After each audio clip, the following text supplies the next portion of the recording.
கவிதா, கவிதா, இங்க வா. அட காஜல், நீயா? ஆமா, நானும் காலேஜுக்கு தான் போறேன், சேர்ந்தே போலாம் வா. காஜல் திரும்ப திரும்ப கேட்டதுமே கவிதா கார்ல உட்காந்துட்டா. அந்த காஸ்ட்லியான காரை டிரைவர் ஓட்டிட்டு இருந்தா. பின்னாடி கவிதாவும் காஜலும் உட்காந்துட்டு இருந்தாங்க. அட காஜல், உன் காரு சூப்பரா இருக்கு. ஆமா, இது எங்க அப்பாவோடது. இன்னைக்கு அவர் ஃபேக்டரிக்கு போல, அதனால டிரைவரை என்ன காலேஜில் விட சொன்னாரு. செம்மப்பா, நான் இவ்வளோ காஸ்ட்லியான கார்ல முதல் தடவை உட்காந்துருக்கேன். அட, இனிமே அடிக்கடி உட்காரலாம். நீ என்னோட ஃப்ரெண்டு தானே? காஜலும் கவிதாவும் ஒரே காலேஜில் படிக்கிறாங்க. அவங்க 5 நாள் முன்னாடி தான் காலேஜில் அட்மிட் ஆனாங்க. நாட்கள் போக போக அவங்க 2 பேரும் நல்ல ஃப்ரெண்ட்ஸ் ஆயிட்டாங்க. காஜல் ரொம்பவே பணக்கார வீட்டு பொண்ணு. அவங்க அப்பா நிறைய ஃபேக்டரிஸ்க்கு ஓனரு. ஆனா கவிதா ரொம்பவே சாதாரணமான பொண்ணு. அவங்க அப்பா ஒரு சின்ன விவசாயி. ஆனா கொஞ்சம் கொஞ்சமா காசு சேர்த்து அவரோட பொண்ணை ஒரு நல்ல காலேஜ்ல அட்மிட் பண்ணினாரு. காஜலோட நல்ல குணம் என்னன்னா, அவளுக்கு பணம்ன்ற திமிரு கிடையாது. அப்புறம் ஒரு நாள், கவிதா கேளேன். ஆ சொல்லு. இந்த வாட்ச் எப்படி இருக்குன்னு பாரேன். அட சூப்பரா இருக்குப்பா. இதை நான் உனக்காக தான் வாங்கியிருக்கேன். இதை போட்டு பாரு. அட இல்லப்பா, நான் எப்படி இவ்வளோ காஸ்ட்லியான வாட்சை? வாயை மூடிக்கிட்டு வாட்சை போட்டுக்கோ. ரொம்ப யோசிக்காத. உனக்கு எப்பயாச்சும் தோணுச்சுன்னா எனக்கும் ஏதாவது வாங்கி கொடுத்துரு. ஆனா என்கிட்ட உனக்கு தரத்துக்கு எதுவும் இல்லையே. அட சாக்கெல்லாம் சொல்லாத. இப்ப இல்லாட்டி வேற எப்பயாவது கொடு. சரி அப்போ. நாட்கள் போக போக அவங்களோட ஃப்ரெண்ட்ஷிப் இன்னும் ஸ்ட்ராங் ஆச்சு. 2 பேரும் எப்போவுமே சேர்ந்தே டைம் ஸ்பெண்ட் பண்ணுவாங்க. அப்புறம் ஒரு நாள், கவிதா, இந்த பையன் யாருப்பா? இதுக்கு முன்னாடி இங்க பார்த்ததே இல்லையே. யாரு அந்த ஹேண்ட்ஸம்? நிஜமா செம்ம கூலா இருக்காயா. அவரோட பேரு ஆகாஷ். அவரு நம்ம சீனியர்டி. அதனால என்ன? ஓய் கண்ட்ரோல் இருடி. அவரு பெரிய பிரம்மச்சாரி மாதிரியான ஆளாமா. காலேஜ்ல இருக்கிற பொண்ணுங்களுக்கு எல்லாருக்குமே அவரை ரொம்ப பிடிக்கும். ஆனா அவருக்கு யாருமே பிடிக்காது. அப்படியா? பார்த்துக்கிட்டே இரு, இவரோட தவத்தை நான் எப்படி கலைக்கிறேன்ட்டு. வாய் மூடி. காஜலுக்கு ஆகாஷ்னா ரொம்ப பிடிச்சி போச்சு. ஸ்டார்டிங்ல ஹாய் ஹலோன்னு ஆரம்பிச்சது மெதுவா காதலா மாறிடுச்சு. காஜலுக்கு உண்மையான காதல் கிடைச்சதுல கவிதா சந்தோஷப்பட்டா. ஆனா ஒரு நாள், காஜல், ஃபைனல் ரிசல்ட் வந்ததும் நான் யூஎஸ்க்கு போயிடுவேன். யூஎஸ்? ஆனா ஏன்? அங்கே எனக்கு பிளேஸ்மெண்ட் ஆயிருக்கு. எந்த கம்பெனி என்ன ஹையர் பண்ணியிருக்காங்களோ அவங்க நான் முதல்ல யூஎஸ் கம்பெனியில் ஹெட் குவார்ட்டர்ஸில் 1 வருஷம் வேலை பார்க்கணும்னு சொல்லியிருக்காங்க. கற்றுக்கணுமா? அதுக்கப்புறம் என்ன இந்தியாவுக்கு அனுப்பி வைப்பாங்க. ஆனா நீ இல்லாம 1 வருஷம் நான் எப்படி இருப்பேன்? பொறுமைக்கான பலன்னு நல்லா இருக்கும்னு சொல்லுவாங்கடி. அட நீ எப்ப வந்த? நீங்க 2 பேரும் கொஞ்சிட்டு இருக்கும்போது. சரி கேளு, ஆகாஷ போக விடு. அவர் அங்க போலனா நல்ல ஜாபை இழந்துருவார்ல. சரியா சொன்னல? சரியா சொன்ன. காஜல், எனக்கு 1 வருஷம் டைம் கொடு. அதுக்கப்புறம் உங்கள் அப்பா கிட்ட வந்து நான் பொண்ணு கேட்குறேன். சரியா 1 மாசத்துக்கு அப்புறம் ஆகாஷ் காஜலை பிரிஞ்சு யூஎஸ்க்கு கிளம்பி போயிட்டான். காஜல் ஆகாஷ் பத்தியே நினைச்சிட்டு இருந்தா. ஆனா தலையெழுத்து வேற மாதிரி இருந்தது. காஜல் திடீர்னு காலேஜ் வரதை நிறுத்திட்டா. ஃபோனும் ஸ்விட்ச் ஆஃப்னு இருந்தது. கவிதா காஜலுக்கு என்ன இருக்குமோன்னு பயந்துட்டா. ஒரு நாள் அவ வீட்டுக்கே போயிட்டா. அங்க அவ காஜலோட அப்பா ராஜீவ் சிங்க சந்திச்சா. யார் நீ? என்ன வேணும் உனக்கு? நான் வந்து காஜலோட ஃப்ரெண்டுங்க. நான் அவளுக்கு நோட்ஸ் கொடுக்க வந்திருக்கேன். நோட்டா? அதெல்லாம் கிடைக்காது. காஜல் படிச்சு முடிச்சாச்சு. ஆனா அது எப்படி முடியும்? இன்னும் லாஸ்ட் செமிஸ்டர் முடியவே இல்லையா அங்கிள்? சொன்னா புரியாதா? எங்கிருந்து போ, இன்னொரு வாட்டி இங்க வராத. கவிதாக்கு என்ன நடக்குதுன்னே புரியல. அவ சோகமா அங்கிருந்து கிளம்பி போயிட்டு இருக்கும்போது திடீர்னு வீட்டு பின்னாடியில இருந்து ஒரு பேப்பர் பால் விழுந்தது. அந்த பேப்பரை திறந்து பார்த்தப்போ அதுல காஜலோட ஹேண்ட் ரைட்டிங் இருந்தது. என்ன காப்பாத்து கவிதா, ப்ளீஸ். ஏதோ பிரச்சனையா இருக்குன்ட்டு கவிதாக்கு புரிஞ்சு போயிடுச்சு. ஆனா எதுவும் பேசாம போயிட்டா. அடுத்த நாள் முக்காடை போட்டுக்கிட்டு கையில தொடப்பத்தை வச்சுக்கிட்டு காஜலோட வீட்டுக்கு ஒரு லேடி வந்தா. யாருமே அவளை தடுக்கவும் இல்ல. அந்த லேடி வேற யாரோ கிடையாது, கவிதா தான். அவ வீட்டு வேலைக்காரி மாதிரி வந்தா. வீட்டுக்கு வந்ததும் காஜலை தேட ஆரம்பிச்சுட்டா. மொத்தத்துல எப்படியோ கடைசியா காஜலோட ரூமுக்கு வந்துட்டா. ஆனா அந்த ரூமை பார்த்ததும் கவிதா ஷாக் ஆயிட்டா. காஜலை யாரோ கட்டி போட்டு வச்சிருந்தாங்க.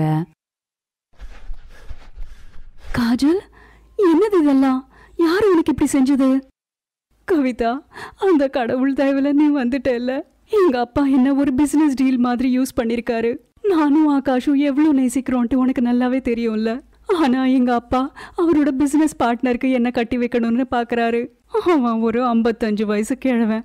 முதல் மனைவிய அவன் கொன்னு போட்டுட்டான். இப்போ என்னையும் கொல்லதான் போறான் பாரு. என்னது? ஆனா உங்க சொந்த அப்பா உனக்கு எப்படி இப்படி செய்வாரு? அவர் அந்த கிழவன் கிட்ட இருந்து நிறைய லோனை வாங்கியிருக்காராமா. அதை திரும்ப கட்ட முடியலையாமா.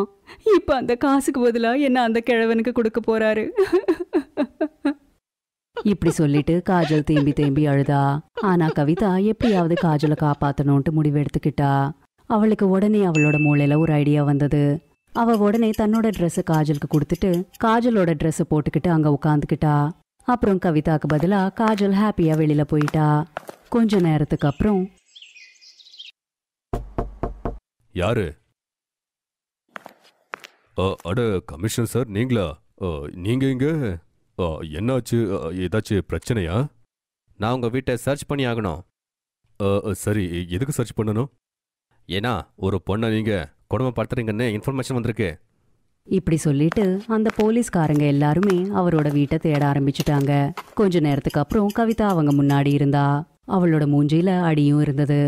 நடந்தது என்னன்னா, காஜல் அப்புறம் கவிதா செஞ்ச விஷயம் தெரிஞ்சதுமே ராஜீவ் தன்னோட கோவத்தை அடக்க முடியாம கவிதாவை நல்லா போட்டு அடிச்சுட்டாரு. இப்ப அவரு செஞ்ச தப்புக்கு தண்டனை அனுபவிக்க போறாரு. போலீஸ் அவரை உடனே அரெஸ்ட் பண்ணிட்டாங்க. இந்த விஷயம் தெரிஞ்சதுமே ஆகாஷ் உடனே யுஎஸ்ல இருந்து கிளம்பி வந்துட்டான். அதுக்கப்புறம் கவிதா அவங்க 2 பேருக்கும் ஒரு கோயில்ல கல்யாணம் பண்ணி வச்சுட்டா. தேங்க்யூ கவிதா, நீ இல்லைன்னா. அட, நான் இல்லாட்டி வேற யாரு உதவி பண்ணுவா? என் ஃப்ரெண்டுக்கு என்னோட தேவை இருக்கும்போது நான் தானே உதவி செய்யணும். இப்படி சொல்லிட்டு கவிதா காஜலை கட்டி அணைச்சுக்கிட்டா. காஜல் கவிதாவை பிடிச்சுக்கிட்டே கவிதா கொடுத்த பெரிய கிஃப்ட்டுக்கு பதிலா அவ என்ன திரும்ப தர முடியும்னு யோசிச்சுக்கிட்டு இருந்தா.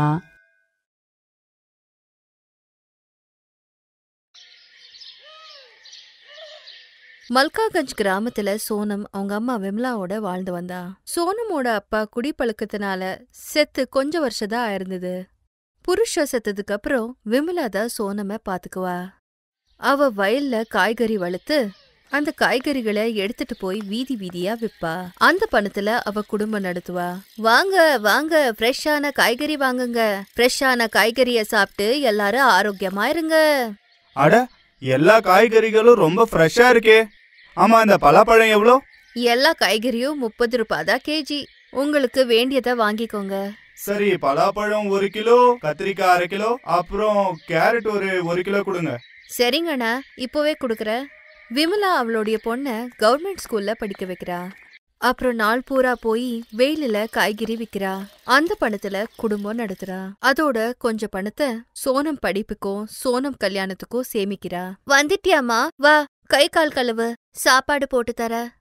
சரிம்மா, நீ சாப்பிட்டியா? இல்லம்மா, நீ வருவேன்னு நான் காத்துக்கிட்டு இருந்த. எங்க அம்மா நாள் பூரா கஷ்டப்படுறாங்க, ரொம்ப சோர்ந்து போவாங்க. கஷ்டப்படலனா என்னோட பொண்ணு கல்யாணத்துக்கு பணம் எப்படி சேர்க்கறது? இப்படியே நாட்கள் கடந்தது. சோனம் 12வது படிச்சு முடிச்சா. ஒரு நாள் அவ அம்மாவோட நாட்டாம பொண்ணு ரோஷினி கல்யாணத்துக்கு போறா. அங்க அவளோட கல்யாண லெஹங்காவை பார்த்து அவளுக்கு ஆசையாகுது. வாவ் ரோஷினி, உன்னோட லெஹங்கா எவ்வளவு அழகா இருக்கு. அழகாதான் இருக்கும், ரொம்ப காஸ்ட்லி இல்லையா? ஆனா இந்த மாதிரி லெஹங்கா போடுற கனவை நீ காணாத. உன்ன மாதிரி ஏழங்க இந்த மாதிரி பிரைடல் லெஹங்கா எல்லாம் போட முடியாது. நீ உங்க அம்மாவுக்கு சொல்லி உன் கல்யாணத்துக்கு அவங்க சேலையிலேயே லெஹங்கா தச்சுக்கோ. ரோஷினி பேச்ச கேட்டு சோனம் ரொம்ப சோகமாயிட்டா. கவலைப்படாத என் கண்ண, என்னால எவ்வளவு முடியுமோ அத உன் கல்யாணத்துக்கு நான் செய்யறேன். அந்த கல்யாணத்துக்கு ரோஷினியோட சித்தி ஆஷா அவங்க பையனோட வந்திருந்தாங்க. அவங்களுடைய பார்வை சோனம் மேல விழுந்ததும் அவங்க பாத்துக்கிட்டே நின்னுட்டாங்க. அந்த பிங்க் சுடிதார்ல அந்த பொண்ணு எவ்வளவு அழகா இருக்கால, பாக்க தாமரை பூ மாதிரி இருக்கா. இந்த பொண்ண சின்ன பையன் ரோனக்குக்கு கட்டி வைக்கலாம். ஆமா அத்த, பொண்ணு அழகா இருக்கா. அந்த பையனுக்கும் சோனம முதல் பார்வையில பிடிச்சிருந்தது. கல்யாணம் ஆகி கொஞ்ச நாள்ல ஆஷா அவங்க பெரிய மருமக 2 பசங்களோட சோனம் வீட்டுக்கு வராங்க. சோனம கட்டி கொடுக்க கேக்குறாங்க. அண்ணி, நான் காய்கறி விக்கிறவ. உங்க மாதிரி பெரிய வீட்டுல சம்மந்தம் பண்றதுக்கு எனக்கு தகுதி இல்ல. ஆன்ட்டி எப்பவும் பணத்தை பார்க்க கூடாது, மனசை பார்க்கறது தான் நல்லது. எனக்கு முதல் தடவை பார்க்கும்போதே சோனமை பிடிச்சு போச்சு. சரியா சொன்னப்பா. இந்த கல்யாணத்துல எங்களுக்கு ஒரு பிரச்சனையும் இல்ல. சோனமுக்கு பெரிய வீட்டு சம்பந்தம் வந்ததோ விமலா சந்தோஷப்பட்டா. விமலா சேமித்த பணத்தை எல்லாம் எடுத்து கல்யாண ஏற்பாடுகளை செய்ய ஆரம்பிச்சா. எல்லா ஏற்பாடு செஞ்சு அவன் பொண்ணுக்கு பிரைடல் லெஹங்கா வாங்கி கொடுக்க சோனம் கூட டவுனுக்கு போய் ஒரு அழகான லெஹங்காவை வாங்கி கொடுத்தாங்க. எனக்கு தெரியுமா, உனக்கு நாட்டாம பொண்ணு மாதிரி லெஹங்கா வாங்க ரொம்ப ஆசை இருந்ததுன்னு. ஆனா உங்க அம்மா கிட்ட அவ்வளோ பணம் இல்லம்மா உனக்கு அந்த மாதிரி லெஹங்கா வாங்கி கொடுக்க. ஒரு பிரச்சனை இல்லம்மா, இது கூட எனக்கு ரொம்ப பிடிச்சிருக்கு.